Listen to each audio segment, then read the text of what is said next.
Supercrack Estrella presenta La Máquina del Tiempo. Diego que está en Cádiz. Cuando un periodista canadiense acusó a Franco de construir platillos volantes con ayuda de los nazis. Haushofer y lo oculto. El 10 de marzo de 1946 Karl Haushofer y su esposa fingieron su muerte. El motivo fue una citación al tribunal de Nuremberg para declarar. Las razones, naturalmente, eran de naturaleza más profunda. Lo que parece que se omite o no se quiere contar es que fueron absuelto y puesto en libertad. Fue interrogado por los oficiales del ejército estadounidense por su vinculación con el régimen nacionalsocialista, y aunque salió absuelto en los juicios de Nuremberg, los aliados le embargaron su pensión y su título de profesor honorario, con lo que su situación económica se agravó, siendo el detonante de su falsa muerte en marzo de 1946. Su esposa también lo asistió fingiendo su muerte, aunque existe otra hipótesis por la cual miembros del MI6 habrían escenificado sus asesinatos. Fue absuelto y tenía montones de amigos poderosos con mucho dinero. Su conocimiento de la magia negra y la cábala me hace pensar que el absuelto fingieron sus muertes, dándole otra identidad y usándolo para contactar con ángeles caídos y montando viajes en el tiempo a otros mundos alternativos. El destino final, la Antártida. Fue precisamente 1946 cuando empieza los fenómenos ovnis fruto de la magia negra de Karl Haushofer.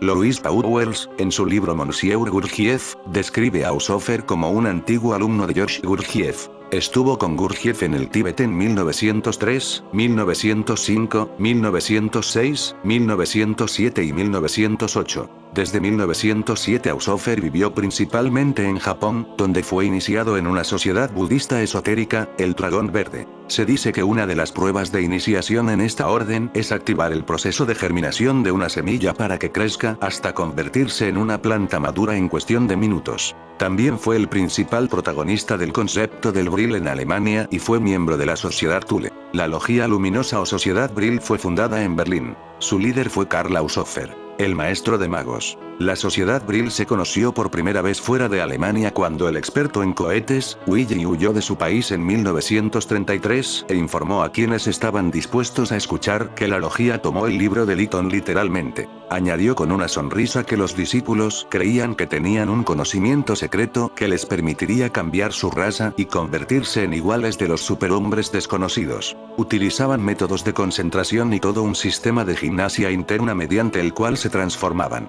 Comenzaron sus ejercicios mirando fijamente una manzana cortada por la mitad. Tal vez, como la Sociedad del Dragón Verde de Japón, estaban intentando hacer germinar las semillas, pero esto era solo una diversión menor. El objetivo principal de la Sociedad Brill era realizar más investigaciones sobre los orígenes y la naturaleza de la raza aria y descubrir cómo reactivar la fuerza Brill, que, se creía, dormitaba en la sangre, pero que al despertar produciría al superhombre. Las investigaciones de la logia estaban bajo la dirección de Haushofer, y es de esperar que se dedicara mucho tiempo al estudio de las enseñanzas secretas tibetanas. Pronto los iniciados llegaron a creer que habían formado una alianza con misteriosas logias tibetanas situadas en Agarthy y Schanbayay con un superhombre desconocido. Nadie sabe quién fue, aunque J.H. Brennan ha sugerido que fue Gurdjieff. Tampoco sabemos si Hitler conoció alguna vez al superhombre desconocido, aunque algunos de sus comentarios sí lo implican. El hombre nuevo vive entre nosotros ahora. Está aquí, exclamó Hitler triunfante. ¿No les basta con eso? Les diré un secreto. He visto al hombre nuevo. Es intrépido y cruel. Le tenía miedo. Al pronunciar estas palabras, añadió Rauschning, Hitler temblaba en una especie de éxtasis.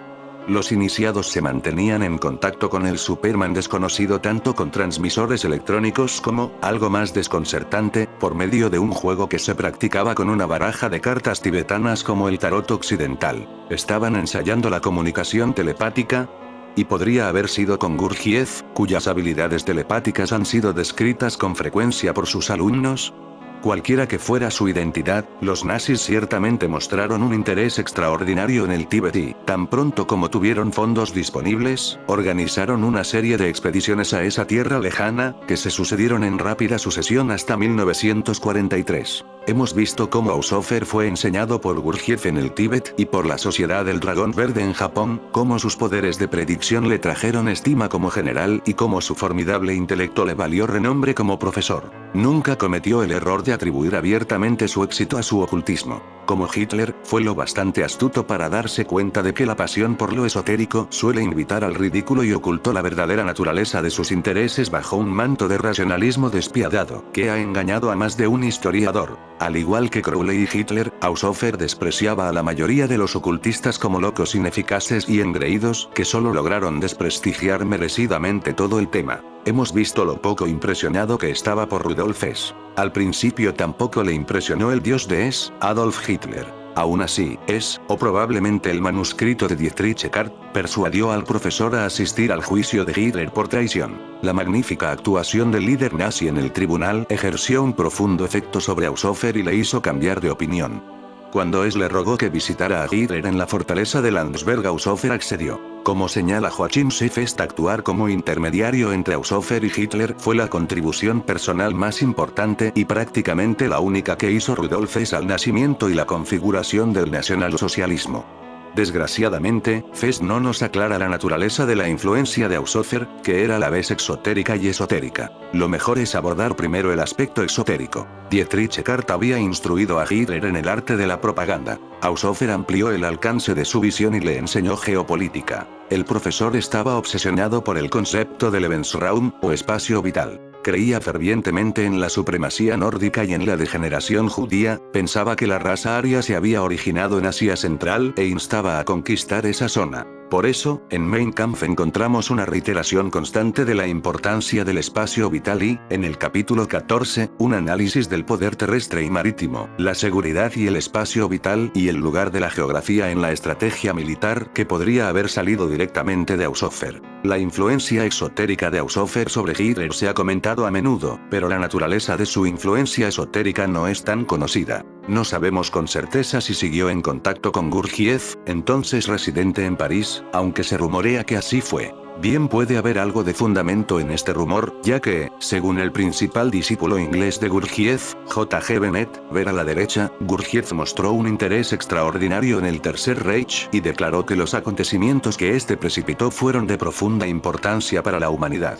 Pero independientemente de si Gurdjieff siguió en contacto o no, su antiguo alumno ciertamente provocó otra erupción demoníaca en la mente de Adolf Hitler. La primera experiencia de Hitler con la magia había sido en Viena. El clímax fue una experiencia mística que probablemente fue autoinducida, aunque los métodos empleados pueden haber debido algo a Hans von Liebenfels. De allí datan la fuerza interior y la certeza de Hitler. La segunda fue provocada por Dietrich Eckart y la sociedad Thule. De ella data el dominio de Hitler del poder mágico de la palabra hablada, la mediumnidad de su oratoria, su talento para la propaganda y, probablemente, su intenso magnetismo personal. Veamos ahora los resultados de su tercera experiencia, bajo la dirección de Karl Haushofer. En primer lugar, Hitler desarrolló un mayor autocontrol. Aprendió el mayor de los secretos. ¿Cómo esperar? Nunca más cometió el error de intentar tomar el poder mediante una revolución armada. Ya no sentía la necesidad de que le vieran con un látigo. El agotamiento que le producía su oratoria podía ahora remediarse con una taza de té dulce en lugar de abundantes tragos de cerveza fuerte, y abandonó el alcohol por completo, una práctica recomendada por todos los maestros orientales de yoga. En segundo lugar, Hitler desarrolló los poderes de predicción que hemos observado en Haushofer. En tercer lugar, recibió instrucción en diversas enseñanzas ocultas tibetanas que tuvieron un profundo efecto en él. En Viena, Hitler había aprendido de los libros y de los ocultistas volkist alemanes. El grupo Thule de Eckart y Sebotendorf le enseñó un sistema de magia basado en una unión entre el ocultismo volkist y las enseñanzas de los magos árabes recogidas en Oriente Medio y el norte de África. Ahora Haushofer le presentó una nueva combinación. La sabiduría de Gurdjieff, derivada de los místicos sufíes, ver a la derecha, y los lamas tibetanos, y el misticismo zen de la sociedad japonesa del dragón verde. Estas enseñanzas enfatizaban la existencia de ciertos centros de poder, o chakras, en el cuerpo humano que corresponden a las glándulas endocrinas de la ciencia occidental. En la mayoría de los seres humanos, estos chakras, ver a la izquierda, están latentes, pero pueden activarse a fuerza de ejercicios yógicos o mágicos y brindar al practicante algunos poderes bastante inusuales, entre los que destaca el de poder imponer la propia voluntad a los demás. Generalmente se enseña al estudiante a resistir esta tentación, pero Haushofer tenía poco interés en la ética. El más importante de estos centros, según los sistemas que enseñaba, es el que corresponde a la glándula pineal, entre y detrás de las cejas. Cuando se activa, confiere poderes sobrehumanos y visión mágica. Algunos lo conocen como el Ajna Chakra, otros como el tercer ojo, ver a la derecha, y otros como el ojo del cíclope. Hitler siempre hablaba de ese ojo de cíclope, recuerda desconcertado Hermann Rauschning. Hitler estaba fascinado por esas ideas y le encantaba sumergirse en ellas. Evidentemente, Haushofer no hizo nada para disminuir la creencia de Hitler en la inminencia del advenimiento del superhombre. Muy probablemente, la alentó, pues había estado en el Tíbet, que Blavatsky y Gurdjieff habían declarado ser el hogar del superhombre desconocido. En este punto hay que destacar, porque generalmente se olvida o se ignora, que todos los poderes que Hitler adquirió eran completamente independientes del intelecto. La destreza esotérica tiene poco que ver con la distinción intelectual, aunque estas ocasionalmente se unen en un individuo. Haushofer fue uno de ellos, y Aleister Crowley fue otro. Este último incluso obligó a sus estudiantes a desarrollar su intelecto para evitar el fanatismo y la intolerancia. Sin embargo, esto es poco común. En el momento del ascenso de Adolf Hitler al poder, pocas personas en el mundo sabían cuáles eran los verdaderos objetivos y pasiones de Hitler. Menos aún conocían o se preocupaban por su experiencia de lo oculto y las enseñanzas de Karl Haushofer, que pronto se pondrían en práctica. Aunque Rudolf Hess, ver a la derecha, ha declarado formalmente que Haushofer era de hecho el maestro secreto, este último probablemente no se dio cuenta de la magnitud de su contribución a la historia, y si lo hizo, no ha declarado tal hecho en ninguna parte. Los servicios secretos soviéticos y, en el camino, apareció este tipo singular, el teniente Hans Kammler, responsable de lo que los nazis llamaban el programa de armas maravillosas.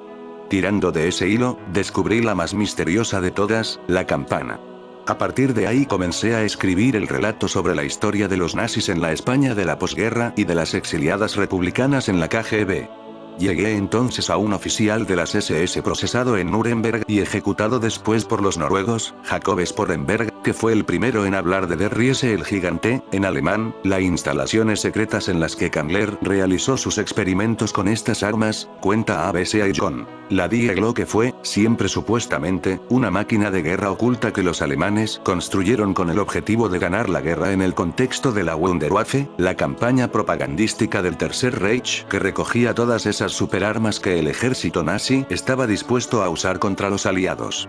Aunque la existencia de la campana está efectivamente ubicada en el terreno del misterio y las conspiraciones, salió prácticamente después de la Segunda Guerra Mundial. Operación Cronos. El mencionado oficial nazi juzgado en Nuremberg fue quien primero testificó sobre la misteriosa máquina y su capacidad para desplazarse en el tiempo. De hecho, en los expedientes de depuración se señala que en desarrollo se la conocía como Operación Cronos, Operación Tiempo. Detrás de toda esta corriente había también un discurso filosófico, pero es evidente que no hay ninguna certeza. No se puede decir nada más allá que todas estas hipótesis, aunque haya mucha documentación relativa a la Die Glocke.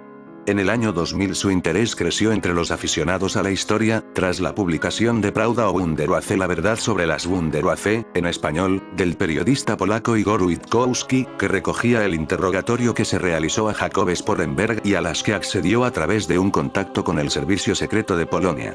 A raíz de ello, tuvo acceso también a un sinfín de documentos clasificados entre los que se encontraba citado el proyecto Die Glocke. Aunque la teoría de Witkowski nunca ha sido demostrada con pruebas sólidas, encontró entre sus lectores a muchos seguidores. Estilos crecieron exponencialmente tras la salida al mercado de otro ensayo, el del autor británico Nick Coad, quien en The Hunt for Zero Point daba buena cuenta de estos proyectos locos y hablaba de la operación Paperclip sujeta a papeles, en la que los servicios de inteligencia estadounidenses extrajeron información y conocimiento sobre todas las pruebas armamentísticas de los científicos nazis para llevárselas a su país. En realidad, tenían miedo de que la URSS se hiciera con ella. Artilugio brillante. Artilugio brillante. Coad describía a la campana como un artilugio brillante y giratorio que, probablemente, disponía de algún efecto antigravitatorio y que, incluso, se la podía considerar una máquina del tiempo. El artefacto, según el autor británico, tuvo un diámetro aproximado de 2,7 metros y una altura de entre 3 y 4,5 metros. Según Witkowski, el artilugio contenía dos rotores coaxiales que se llenaban de una sustancia parecida al mercurio, de color violeta a la que llamaban Xerum 525. Esta era almacenada en un termo alto y delgado, de 1 metro de alto, que estaba encapsulado en plomo. El arma, aseguran los investigadores, fue encargada por el propio Hitler a Hans Kammler, que también estaba detrás del desarrollo de misiles, aviones reactores y construcciones subterráneas. El Führer quería una máquina con la que viajar en el tiempo a partir de una gran aceleración y que pudiera levitar, y el ingeniero se puso a trabajar en la base de Riese. Según Witkowski, al probarse, 5 de los 7 miembros de la investigación dirigidos por el físico Walter Gerlach murieron sin que se esclareciera la causa de la muerte.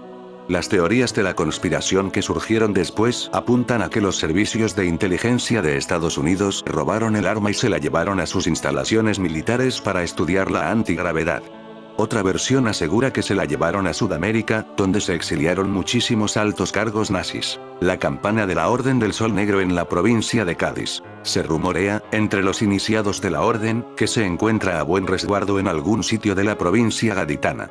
El rum rum señala a que posiblemente está en un espacio militar en San Fernando, algo muy difícil de certificar por su secretismo, y si eres un tostón siguiendo bulos, te empapelan o te tiran directamente de cabeza a un caño o estero. Es descrita como un artefacto hecho de un metal duro pesado, de aproximadamente 2,74332 metros de ancho y 3,65766 metros de altura, que tiene una forma similar a la de una gran campana. Este dispositivo contenía aparentemente 2 cilindros, los que se llenaban de una sustancia como el mercurio, según de color violeta, su nombre en código Xerum 525, y cautelosamente era almacenado en un termo de 1 metro de altura revestido de plomo.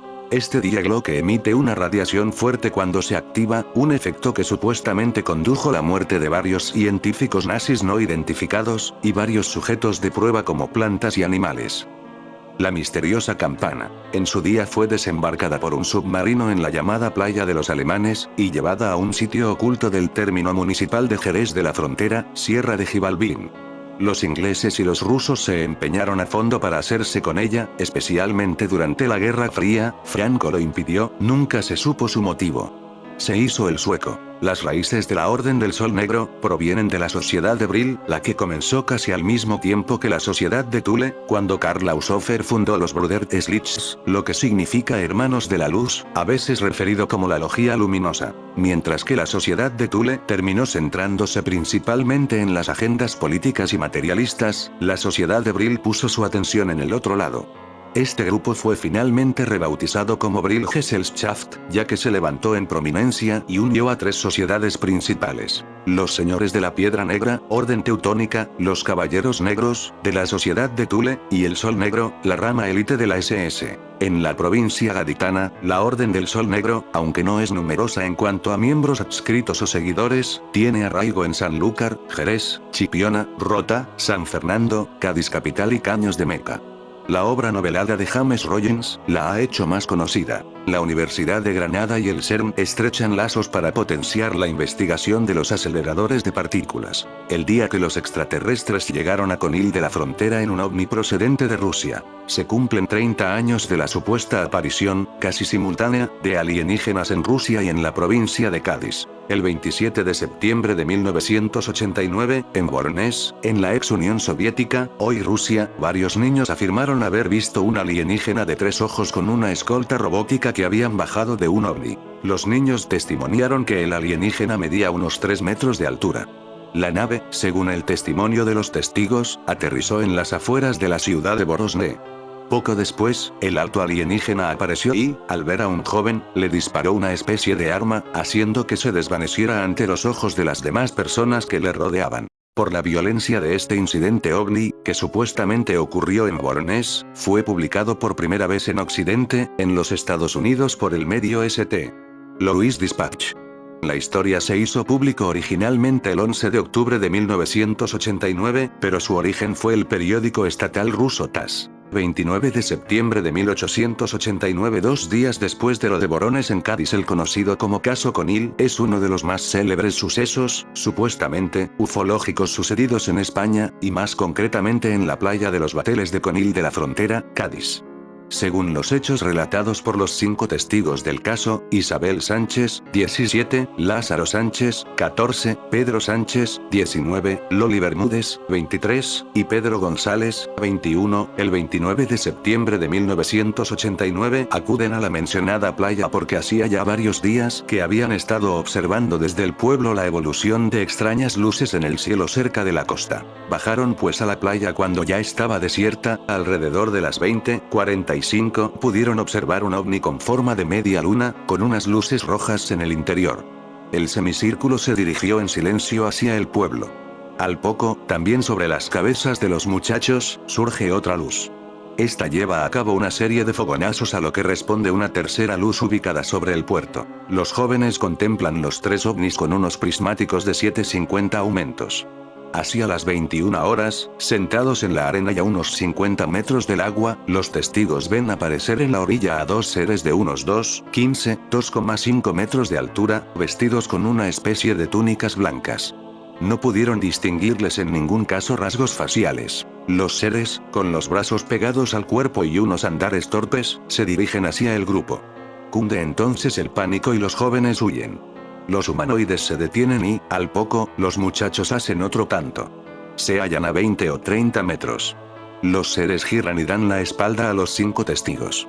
Parecen observar la luz roja que permanece inmóvil sobre el puerto de Conil. En esos instantes, los vecinos ven caer lo que denominan una estrella fugaz. Es una luz pequeña, como una pelota de tenis y de un color blanco azulado. Surge a escasos metros sobre las cabezas de los seres y se esfuma cuando parecía que iba a chocar contra ellos. Acto seguido, y sin inmutarse, los 2 seres se sientan en la arena y excavan un pequeño montículo a su alrededor. La muralla tiene forma de herradura. Segundos después, según los testigos, se dejan caer de espaldas, siempre tiesos como palos. Aparece entonces una esferita azul, como una pelota de tenis, y los seres empiezan a pasársela de uno a otro. La secuencia se prolonga durante 5 o 10 segundos. De pronto, uno de los jóvenes, que seguía la escena con los prismáticos, sale huyendo. Cuando otro de los testigos consigue detenerlo, aquel le explica que ha visto un tercer ser, al pie de los que se hallaban tumbados en la arena observaron cómo aparecía, más alto que los otros 2, de unos 3 metros de envergadura, dotado de una enorme cabeza blanca con forma de pera invertida, con el cuerpo negro y sin rasgos distinguibles. Segundos después los 2 seres de blanco reaparecen, pero en esta ocasión transformados en una pareja humana normal de guiris de la zona. Así pues, surgió un hombre rubio vestido con vaqueros y una mujer morena con falda. Ambos se marcharon de la playa sin decir nada, mientras el tercer humanoide se quedó en la playa envuelto en una especie de neblina. Algunos gaditanos investigaron después quién podría ser esa pareja, y lo que descubrieron les inquietó todavía más. Resultó que eran 2 turistas alemanes que estaban hospedados en un hotel del pueblo. Esas identidades, sin embargo, correspondían en efecto a una pareja alemana, la cual no había viajado en jamás a nuestro país. 2 de los muchachos salieron tras el enorme ser enfundado en negro, pero la persecución duraría poco. El resto de los testigos, lógicamente alarmado, reclamó a gritos a sus compañeros. Estos se detuvieron y el ser hizo otro tanto, dando la cara a los jóvenes. Estaríamos a 50 o 60 metros cuando giró hacia nosotros, manifestaron. Los ojos eran como 2 huevos negros y la cabeza, enorme, parecía una pera al revés. El espanto nos obligó a huir. El ser de negro se perdió en la oscuridad, iba deslizándose por el suelo flotando a escasos centímetros del mismo, y las luces que habían permanecido en lo alto, intercambiando destellos, desaparecieron igualmente. Eran las 21:30 horas, aproximadamente. En la playa quedaron las marcas de aquella estancia de estos seres y unas huellas, eran huellas extrañas de pie desnudo de unos 45 centímetros de longitud por 15 centímetros en su parte ancha. Destacaba como en la anatomía del pie, su puente, aparecía curvado y con el dedo pulgar más desproporcionado que el resto. Las huellas presentaban el mismo grado de impresión en la arena, como si el hombre tuviera el mismo peso que la mujer. Los 5 chicos aseguraron una y otra vez que ni habían bebido ni consumido drogas, ya que tras explicar en el pueblo lo que había observado, fueron incluso objeto de vigilancia por parte de la policía local, para saber si los jóvenes eran asiduos al consumo de sustancias psicotrópicas o alucinatorias. Dichas pesquisas quedaron en nada. También jugó a favor de los chichos el hecho de que todos ellos mantuvieron la misma versión de los hechos incluso a lo largo de los años. Pesquisas posteriores. Unos 15 días más tarde, un policía e investigador llamado Jesús Borrego, se hizo cargo de la investigación del caso. Mientras entrevistaba a los 5 testigos, aseguró haber visto él mismo a los mencionados seres en la playa. Unos seres de más de 2 metros, con una frente muy grande y una melena larga.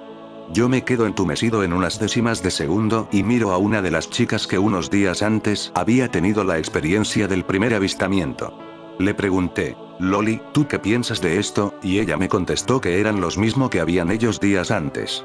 Borrego y los chicos fueron testigos de cómo la pareja de seres se dirigía hacia el mar desapareciendo en el proceso, pero dejando tras de sí huellas de pie muy grandes en la playa, y que se perdían en el agua. Investigaciones posteriores sostienen que lo que habían visto aquellos gaditanos eran en realidad 2 operarios británicos de una red de telefonía que estaban trabajando. No obstante, dicha versión fue totalmente desacreditada por diversos ufólogos de renombre como el propio JJ Benítez. En efecto, se aseguraba que el buque cablero británico CS Monarch se hallaba ese 29 de septiembre de 1989 frente a las costas de Conil. No obstante, Benítez averiguó que el buque se encontraba a unos 55 kilómetros al oeste de la playa de los Bateles. Es decir, imposible de distinguir desde el lugar donde se encontraban los 5 testigos. Conviene recordar que la línea del horizonte, con la mejor visibilidad, se pierde a partir de unos 12,8 kilómetros, y que no usaban buzos, por lo que los testigos no podrían haber confundido a hombres rana con los seres humanoides que dijeron haber visto esa noche. Caso Borones. Da la coincidencia de que el mismo día que sucedían los extraños avistamientos de Conil, pero unas horas antes, en la ciudad rusa de Borones ocurría uno de los casos más célebres de la ufología mundial. En la mencionada ciudad soviética se produjo el supuesto avistamiento de un ovni y posterior aterrizaje del mismo en un parque infantil. Además, de la nave bajaron 3 seres de unos 3 metros de altura y un pequeño robot. Los testigos se quedaron paralizados. Uno de los niños además fue abducido por los visitantes, apareciendo minutos después en otro punto del parque totalmente aturdido y sin recordar nada de lo sucedido. Yo descubrí que este niño se convirtió en un pianista famoso, pero recibí un aviso y llegamos a un acuerdo de no decir nunca su nombre. Lo curioso de este caso de Borones es que fue noticia en la agencia TASS, altavoz oficial por aquel entonces del gobierno de la Unión Soviética. El caso Conil sería pues, de ser absolutamente cierto, un extraordinario caso de supuesta infiltración alienígena en nuestra sociedad. Algo tan extraño como perturbador, y a la vez difícil de creer, la veracidad de los testimonios parece jugar a favor con el caso. No obstante, a fecha de hoy sigue contando también con sus detractores, los cuales se basan en el hecho de que en aquellas fechas, tanto el SESID, actualmente NI, como el BND alemán estaban muy operativos en la zona de Conil, antes, durante y después de los acontecimientos narrados por los jóvenes.